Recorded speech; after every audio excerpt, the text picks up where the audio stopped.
We know that the Torah is based upon the wisdom and will of the Creator, which is beyond the human mind. But it's been given over to the human mind to such an extent that we have, when you study the laws of the Torah, as described by the sages, you sometimes find that very vital questions, even of life and death, are decided in part of the revealed will of Hashem, but in part in what is called in the Gemara Svara. Svara means the intellect. And it's very surprising in such an important question of life and death that if a tormenting tyrant says to a Jew, I want you to go and kill somebody else. If you don't kill him, I'm going to kill you. You must allow yourself to be killed rather than to kill him. Which is a very difficult question in the time of the Holocaust. Still in the memory of the survivors, the children of the survivors. So in fact, the whole question of for what purpose is a Jew permitted to keep up his life, rather than to commit the transgression. So, we know one of the aspects which have a lot to do with the Hellenistic persecutions is idolatry. Well known, Hannah and her 7 children gave up their lives rather to commit idolatry. It's one of the reasons which a person has to give his life rather than commit idolatry, which learned out from you should love Hashem b'chol nafshecha, even with their whole life soul. Even to give up your life if necessary. But for murdering someone else, the Gemara does not bring a source from the Chumash. Svarahu, it's logic. We're talking moral logic. How do you know that your blood is, in English you would say, bluer than his? And there's very subtle distinctions, because when 2 people are in the desert, and they're both dying of thirst, a little bit of water might give them a bit more life, and then who knows, they might be saved by somebody. And one of them has a bit of water. Then we have the halacha, which deduced from a pasuk, your brother should live with you, that you should drink the water in your bottle. If you can share it, that's another question. If sharing will save one's life, that's something else. If sharing it will save both lives, that's the best thing. But there's no way of sharing it. When we say the person who has it, you should drink it. That's the halacha of the debate in the Gemara. Ben Petura says, oh no, person mustn't drink that bit of water, and he will live, and his fellow traveller will die of thirst. You're not allowed to do that. And the person who argues is called Ben Petura. and not so clear who was Ben Petura. One of the theories is that it was the founder of Christianity, who said, loving your fellow man comes before everything else. How can you go and drink that little bit of water while your fellow traveler, you see him dying? Until Rabbi Akiva said, no. Rabbi Akiva said, it says in Chumash, your brothers to live with you. That means, if with you, that means you've got to look after your life comes first. The major principle of the whole Torah is to love your fellow man like yourself. So if it's going to be free and complete like yourself, then surely Rabbi Akiva should read Ben Petura. You're traveling with somebody else and you've got to live in the water, and if you're going to share it, you're both going to die. Better both of you die than you should live and he should die. You should see him die. Surely that's loving your fellow man like yourself. So Torah says, that's a big question. Here we have a svara, one direction. Some say Ben Petura literally means the son of the loose woman. And this is, what the Christians regarded as the virgin, what they call this, what do they call it? Immaculate conception. Immaculate conception. Immaculate nonsense. Huh? Immaculate nonsense. No, it's Christian belief. Yeah. But Ben Petura, that's why he's called Ben Petura, because it's, some say really he was the son of. It's true, he wasn't the son of the wife of his father. Yeah? It was the son because she was a loose woman. She went with other men. She says Ben Petura. So this is some say Christians. In fact, there's a very interesting. I don't know. Have you heard of Ahad Ha'am? The poet? Huh? The poet? Yes. What was his first name? I don't know his real name. Ginsberg. His name is Ginsberg. Ahad Ha'am. His pseudonym is Ahad Ha'am. He believed that the essence of returning to Israel, of Zionism, was Auschwitz, spiritual Zionism. So he wrote many essays, and one of his essays he describes thereby the difference between Jewish morality and ethics and Christian morality,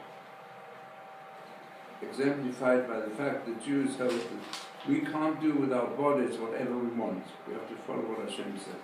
But in this question, everyone answers the question. Rabbi Akiva says, you should love your fellow man like yourself.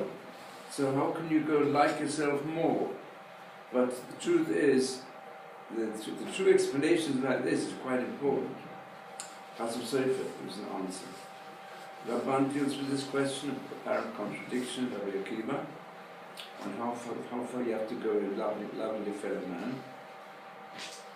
How can you say, Chayecha Kodem, you come first? So Rabbi Akiva says, Deklal Gadol B'Torah. In material things, because this concept, your life comes first, is extended more than Basra also to possessions. In possessions also we say a person should not go and share everything with his fellow man, leave himself to become a beggar. And therefore they even made the takana, a person shouldn't give more than 1/5 unless he's really very rich. But some of the New Testament ethics indicate that if somebody comes and says, I don't have a shirt, I want to take your shirt, can I have it? So you've got to give it to him. In fact, when we had quite a lot of dealing with the Jewish Christians in the early years of the yeshiva. So there was one a person who was really a member of the Jews for Jay. He was a Jew, Jews for Jay. Jews for Jay, they say, let's also keep the Torah, but believe in Christianity. And today it's also quite an unfortunate missionary movement of that nature amongst Jews. So there was an episode as follows. We had in our yeshiva, we especially helped some of these to get back to Judaism, but they didn't know much about Judaism at all. Their confrontation with religion was primarily from the Christian missionaries, and sometimes for Jewish missionaries, Jewish Christian missionaries, and they were involved with them. And today also here in Israel, underground, there's quite a lot of Jewish mission going, unfortunately spreading in some circles, especially for weaker characters and people who don't know about Judaism. So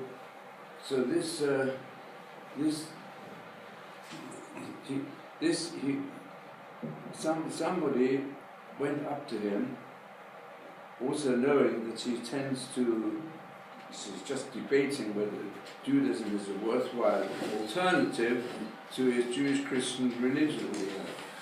We were trying to work on him as well in yeshiva. So someone from another yeshiva, he met him, and he said to him, he talked about New Testament, he said, you're a Christian, yes, you believe in the New Testament. So let's see if you really believe in it. Yes, I really believe in it. So they said to him, they've had this. They said, apparently somebody told him this is the way to look out of him. So he said to him, he told the New Testament, said to him, you know, it says here, if somebody comes to you and says, please give me your coat, I don't have one, give it to him. Give me your money, I don't have any. So for me, it's giving me money. And then it goes further, and then it says that if he slaps you on one cheek, turn the other cheek. So he slapped him one cheek, said, no, really turn the other cheek. As it says, it's gospel truth. You believe it's gospel truth, what's written here. So he gave him a slap on the other cheek. So we didn't see this boy from England who was involved with J4J. We didn't see J4, we didn't see him for some time. So we got him back a bit on the right track. It took a long time. So, but this all has to do with Christian love of a fellow man, which if you believe in gospel truth, you know, you never resist with any hitting or any giving the other person giving that person a knock. If he knocks you on the cheek, you knock him on the cheek. No, you've got to do the opposite. Turn the other cheek. Let him knock you. Do not show any resistance to violence against you, but just give in. And this is the pacifist movement. That's what's got to give in. You know. And the truth is, this is some of the Christian wrong ethics that pervade also today, not only the Christian world, but the Western world have this tendency. They say, you know, you've got to have to, even now they come out, you know, that the Israelis, they're treating the terrorists, headlines, they're treating terrorists, the United Nations came out, I'm sure it's also part of this false ethics, you know, but all these questions, so when they say that they don't, they say the terrorists who are planning all the time to kill, and they don't mind being killed, they're to be let off.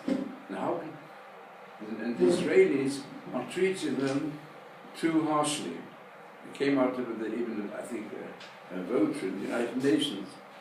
I mean, it's a twisting of the truth, and it's twisting also morality. Because the Jewish point of view is you've got to destroy evil people who don't go away from the evil path. Yes, you've got to do your best to change them if you can. You see, you can't change them. They go with this policy, or these people are the biggest supporters of Daesh. Daesh will say, okay, we'll go on with violence, and these people will say, you're not supposed to stop it. Don't follow Christian ethics. So these are very important questions, vital questions for our attitude to life and death. And yet, how is it decided in the Gemara? With svara, with logic. Of course, the logic behind it is that Hashem gives life in order to reproduce life, in order to continue life, and not people who really mean death. So therefore, he who comes to kill you, then Don't let him do it. Because your life, your bodily life, your physical life was given to you by the Creator, so you should preserve it. And you've got to use natural means to preserve it. And therefore, just like a wild animal comes and attacks you, you've got to kill the wild animal. So if they're human beings who are worse than the wild animals, and they just want to kill and kill as many innocent people as possible, well, so there's no other way. And this is very important for today. But the Gemara says, but when it comes to a tyrant saying to you, commit an act of murder, you tell him, what's the difference? What's the difference between the law of the Torah, which is learned from logic, moral logic? You see how important it is to develop logic for making decisions. To go and say, you tell him what's the difference. What's the difference between halacha, which is like Rabbi Akiva, and when he says, loving a fellow man in Torah, you've always got to go half-half. And that's where we're going wrong, to say the first in passing. Rabbi Akiva, how is a klal gadol b'Torah?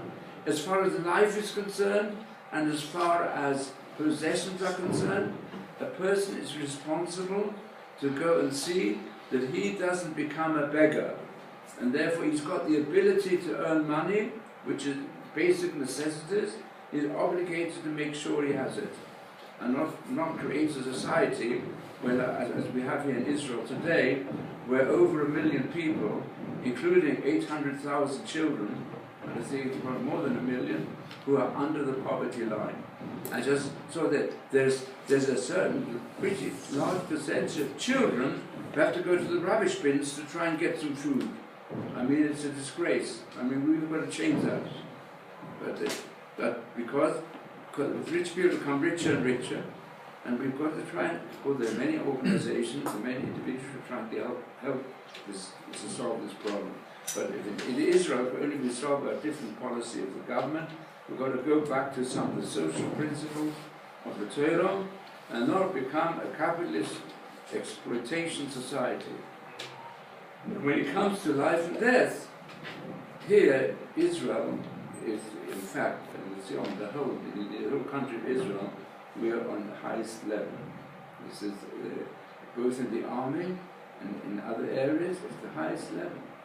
And perhaps they go too far sometimes in not giving enough protection to those who want to uphold moral principles, and those who, and the others, even not so much from the government, more from the Supreme Court of Justice, who are very much influenced by Christian ultra-liberal values when it comes to life and death, unfortunately. So, this is the situation. Why I'm bringing this here? To show what the Moshe Chaim Luzzatto, one of the greatest moralists of all generations, and his moral teachings are important to develop a saintly approach to life for individuals. And here he's written a sefer where he shows the great power of logic. So, and I'll give you this illustration. I'm going to ask you this question. Can you tell me what is the difference between the two travelers, where the halacha is the person should drink it, so he remains alive, and his fellow traveler dies in front of him? And the difference between the tyrant who says, he says to the person, you, Mr. A, have to kill Mr. B. And if you don't kill him, I'll kill you. He's going to allow himself to be killed. Of course he tries to run away if he can. He can't run away, he's a prisoner. He's a concentration camp. And he's told, go and push this like the Kappas had this problem. The Kappas were people who were exploited by the Nazis to do the dirty work, to go and push people into the gas chambers. So they said to the person, right, we'll let you carry on working for us, a strong fellow, you know, we need you to control the others. You go and push him into the gas chamber. And it happened even between sons and fathers, these problems. So what's the halakha? Should you let yourself be killed rather than kill somebody else, or should you be the one that actually kills? If the only alternative is that you'll be killed, there's no pasuk in the Chumash which tells you what to do. Not clearly in any case, it's indicated. The Gemara says it's a svara. What's a svara? How do you know that your life is more important than the other life that you have to go and eliminate? What's the difference in two cases? Yeah. Can any of you tell me? That's the subtlety of logic here. I think the first case is like, in modern times, if you get on a plane, the first thing they teach you to do is what to do in case of emergency. And these gas masks, not the gas masks, sorry, I slipped the tongue. The oxygen masks fall down. They say you have to put it on your first. Why? So you have the strength to help your fellow person. So I'd say that this is like the two travelers. You can drink that drink of water so you can help the fellow man in case maybe you have to carry him to like an oasis or something like that. And the second one I would say is more like giving away everything that you become a beggar. If you're forced to murder, then it's like almost like you've lost your whole spirit. So you'd rather let the problem I have. I don't know if you have time for a question, but this person that threatens you, shouldn't it be your duty actually to kill that person? I know murder is forbidden, but if he's threatening you that he's going to kill you, isn't that a good enough reason that even if you're in a death camp that maybe you only have a rock or a tiny rock or something, he's going to kill you anyways. Anyway, anyone else wants to give the response? What's the logic of it? So what's the difference in the two cases? It isn't the same thing. The two fellow travelers and the tyrant.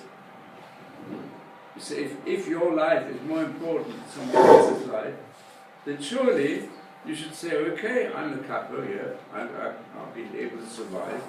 I'm strong, and they want to employ me, and therefore my work is to push the other Jews into the gas chamber. I do it entirely because my life comes first. What's the difference? It's a subtle moral logic, and it teaches us something also of how to deal, at least from an ethical, just point of view, to the problem of today, of the murderers, the suicide. Yeah. What's the difference? What's the difference? Maybe they don't have a fear of Hashem. Huh? Maybe they believe in themselves, they don't believe in God. It's a problem nowadays. People think they're their own gods. That your life comes first is also myself comes first. If myself comes first, the question of life and death, then the kappas have a justification.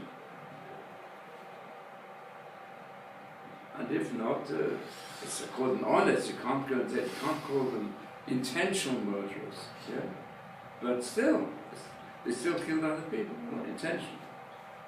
And there are many religious people that have asked this question that I've only had to answer these questions. It's very difficult. Yeah. It's a simple distinction, but it's simple, but it's important. The point that I was sort of trying to make before is that if you go out and kill someone else, it's sort of like, how do you live after that? Psychologically. I mean, okay, but I couldn't help it. What do you mean, a soldier? You couldn't help it, but you might be able to. There is a principle, which is the Jewish principle. He who comes to kill you, kill him first. Kill him first. Then if he comes to kill you, then your life comes first. What if he's a murderer? But murderer should kill. If he kill you, then start killing other people. So you let him do it further. But they're blaming. That came out today. I saw in the United Nations made a vote on it. They're blaming the way in which the Jewish defense forces deal with the Mechaberim, the terrorists. The terrorists are out to kill other people by killing themselves. Which is better than the United Nations. I mean that you see how far it goes. That this is the unfortunate spread of false moral ethics. We have you comes to kill life. The purpose of this world is to live, not to kill. That's it. That's But it. sometimes you can't help that. Yeah, it's When wickedness, Yeah. when wickedness gets rewarded, it only gets worse. that's right. But they don't know Okay, that. that's the general principle. I want you to think What's that? logically. Logically, what's the difference between the two fellow travelers and the case is big difference and the case of the capo? What's the difference? The capo, the Jewish capo, he's got a dilemma. Yeah? He's being used to push the people in the gas chamber. So he goes and asks the Rav, what should he do? If the capos who answered up on him, they're totally not allowed to do it. If your life becomes for your fellow life, then he's right. But if your life doesn't become before your fellow's life, What's the then difference he's between wrong. the fellow travellers where it says your life comes first? The capo comes to ask the Rav. He says, I know there's this debate in the Gemara, we would see a famous debate, two fellow travellers, and we paskin like Rabbi Akiva. Rabbi Akiva said, your brother shall live with you. Your life comes before the life of your fellow. So that capo says to the Rav, shouldn't I follow that rule? And therefore I want to survive. So the only way I can survive is they're forcing me. They don't ask me to other jobs, no. The only way they take joy in the fact that the Jew kills them. Therefore these terrible Nazis, some of them don't want to destroy to work for them. I think even Eichmann said, no, Eichmann did ever kill a Jew, I'm not so sure. What do you mean? They use others. They use Jews to kill Jews. Their policy. Yeah. So Jews used to kill Jews. So what should he do? Is his life more important? Or is the fellow Jew more important? Who's got to kill? So the din is, the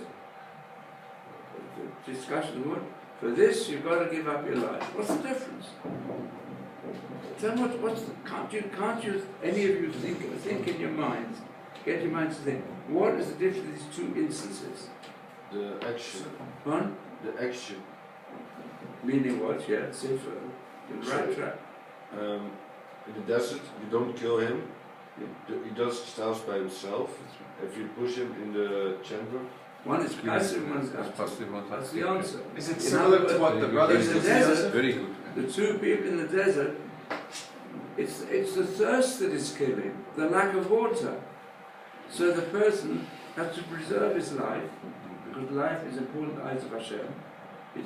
If they're both going to die, then without going into what might be the result, you said an added point, but the main point, the difference between them, is the act of murder.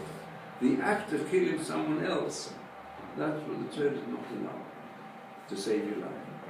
But if it's a question of saving your life, or saving your fellow man's life, then you should rather save your own life. So for example, if there are two people drowning, and you're a swimmer, and there's no way that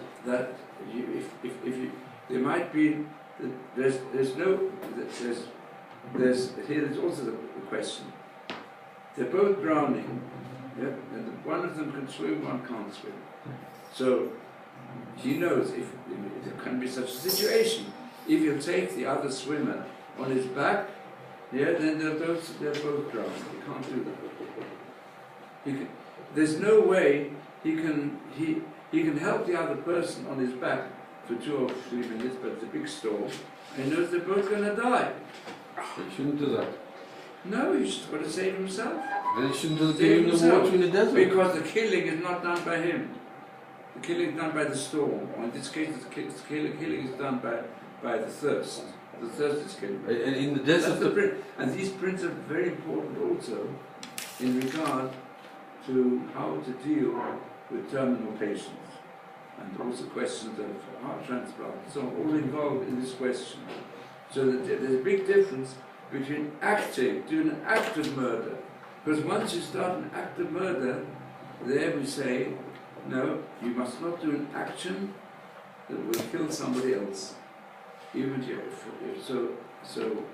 but if there's something else, but to save a life is something else, but to save your own life first.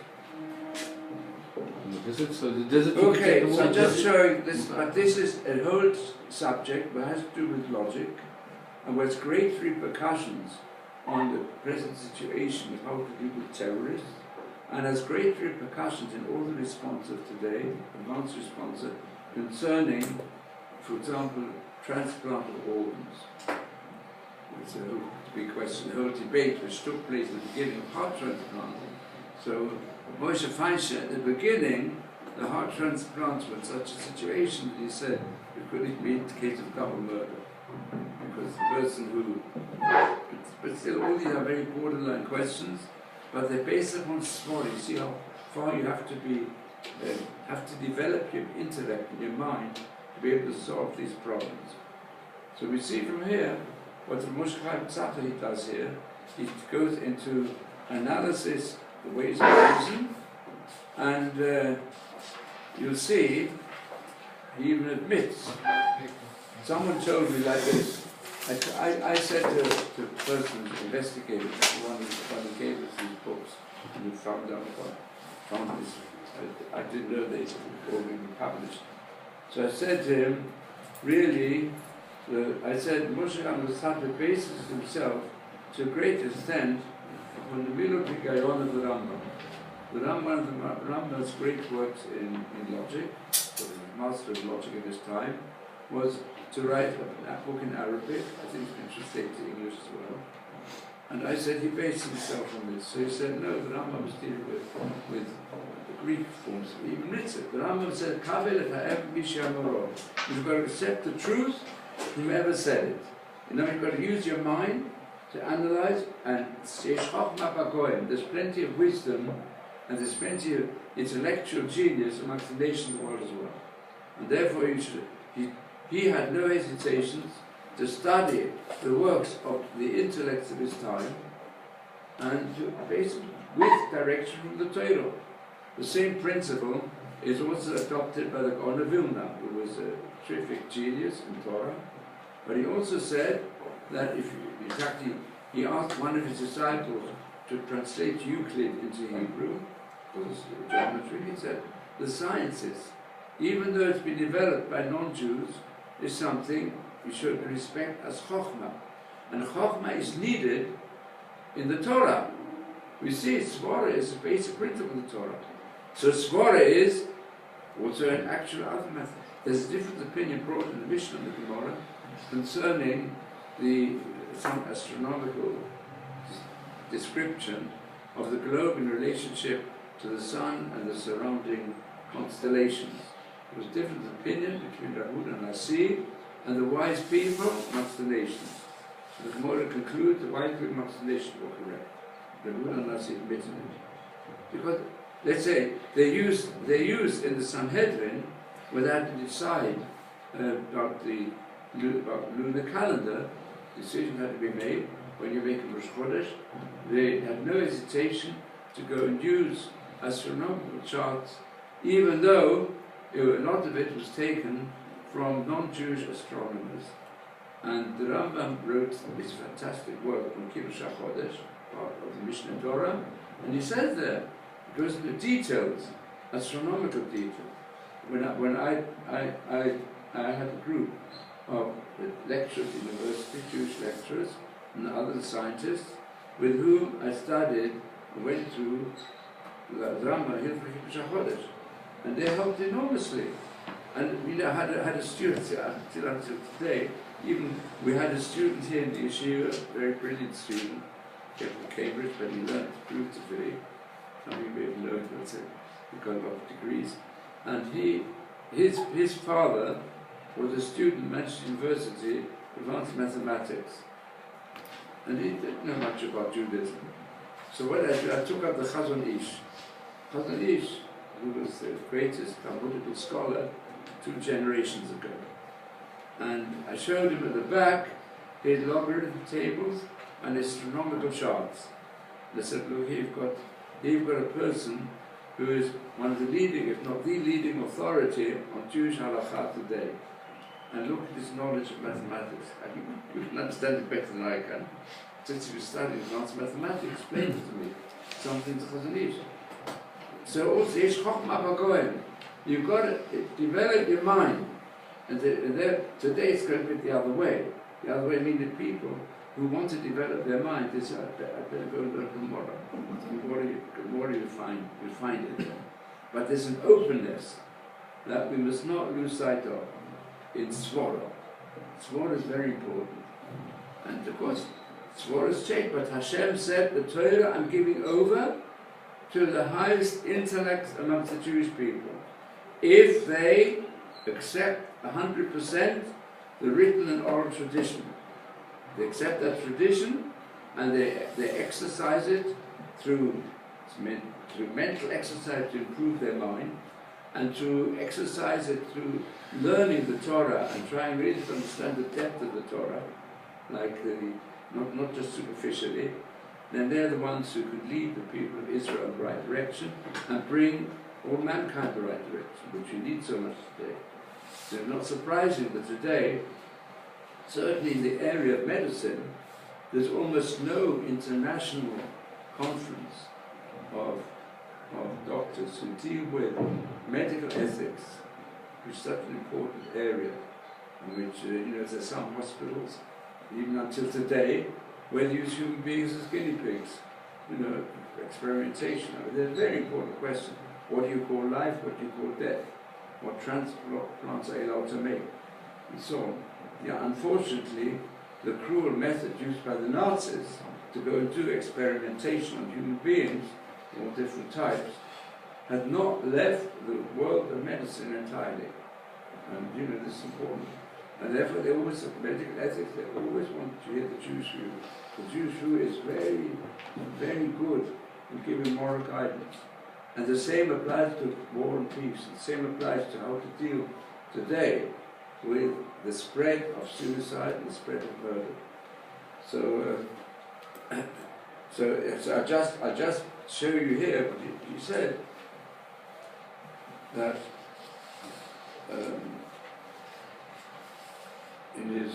he was worked out with bed we do exactly inside, the desire for truth. The first paragraph here, let's go back to it again, to the way of logic. I'm trying to see the book of logic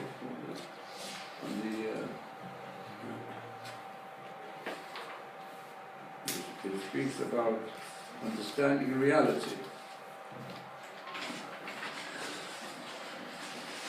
So he brings the example that he did yesterday, that creation was made in a way that everything has to be improved.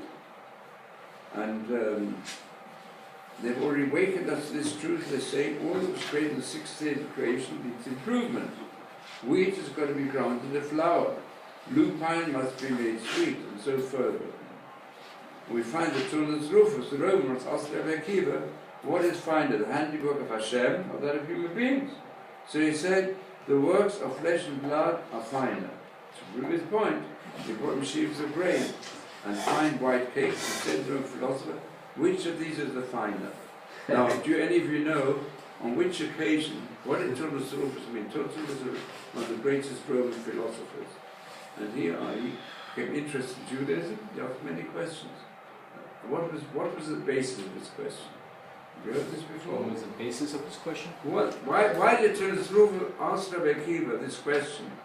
We believe in God, yes? God made man made the world. So who's better? The work of God or the work of man? The beginning is the work of man is better. What you don't, because he believes in God. As God gives the human being the ability to work, to do anything, to be creative. But who is the one who really completes creation? So Akiva told them, you see, God creates everything unfinished. In fact, it says at the end of the first paragraph, the first chapter of Bereshit, Asher bara Elokim Luzzatto. Hashem created the world that it should become complete. Who's the one to complete it? Man. Man. How does he complete it? With the woman. And what was the critical question of the Roman Greek philosopher? Whose work is finer, Hashem's or man's? It's got to do with the simple principle. What is the Jewish practice which the Hellenists, in the time there has been a struggle, wanted to eliminate more than anything else. Mila, Mila. Why? because they couldn't understand it. It said, what do you mean? Hashem created the human being with a foreskin. So God's creation is the best. So when the child's 8 years old, you're going to remove it? That means you're better. They're criticizing God's creation. They believe so much in the beauty and the significance of the human form, of the human. Why'd you complete it? So Rabbi Akiva gave this example. People told him, you don't just eat the wheat grains unless you follow modern microbiotic diet. Otherwise, you don't eat the grains. You've got to make them into flour and bake them into bread. Yeah, and the lupines, you've got to cook them a lot to be able to become edible. So you've got to complete it to make it suitable for human use. So he meant by this a mashal, a parable. Also, the human being has got to perfect himself. And you can even say the Brit, what's it there for? Because it's the creative organ and creativity that's given to the human being also goes to a person's creative talent by means of which he can make the world better. And it also influences his mind. But if a person uses his libido just for himself, his own pleasure, then his mind goes astray. His morals are no longer correct. But if a person controls it and directs it, also for its physical purpose, which is not diminished thereby, but you put it under control, all your creative energy can be directed to bring a higher level of life to other people. So this is also to keep making sure that you don't go and become prejudiced, pursuit for pleasure, or pursuit for fame, to go and make decisions that are self-centered. So you make decisions on what is good for mankind.